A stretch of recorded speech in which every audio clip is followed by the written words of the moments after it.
We also evaluated the need for the right turn lane on State Route 14 into the site drive. We looked at that with the actual count data, first and foremost, that we went out and collected as part of the addendum. We looked at 3 time periods. We looked at the morning, the midday, around the lunch hour, and then in the afternoon. Those results were based on the Ohio Department of Transportation criteria for turn lane warranting, and we found that the turn lane is not warranted based on current conditions. We then looked at the future condition and found that it would satisfy a warrant.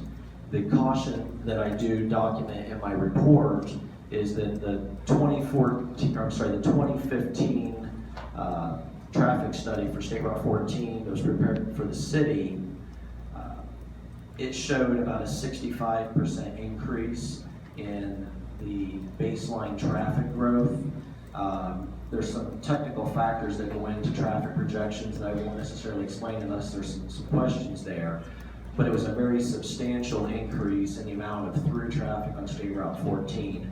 And so I just want to point out that I did note in our addendum that the recommendation, or I should say the finding, of whether a right turn lane would be warranted may not be the same if that traffic growth on State Route 14 does not happen over the next, say, 3 years. We evaluated the year 2019.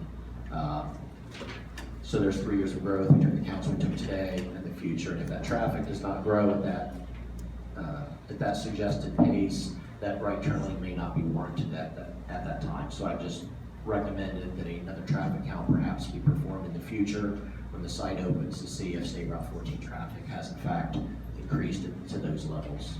Okay, so the 65% increase is not your number, is that correct? That's correct. Where did that number come from?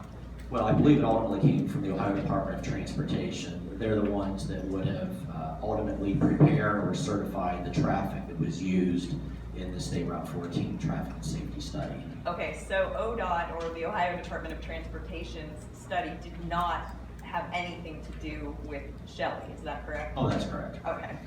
And it didn't have anything to do with the existing Jefferson material site, is that correct? I mean, other than any baseline traffic count data ODOT would have used, would have reflected whatever activities associated with the site at the point in time that they did their counts, which I believe was 2014. Okay, so it would be part of the baseline, but the 65% is a pretty significant increase, is that correct? Yes. Would you believe it's really that high? Well, the reason why I've called it out in my addendum is it did seem unreasonably high to me.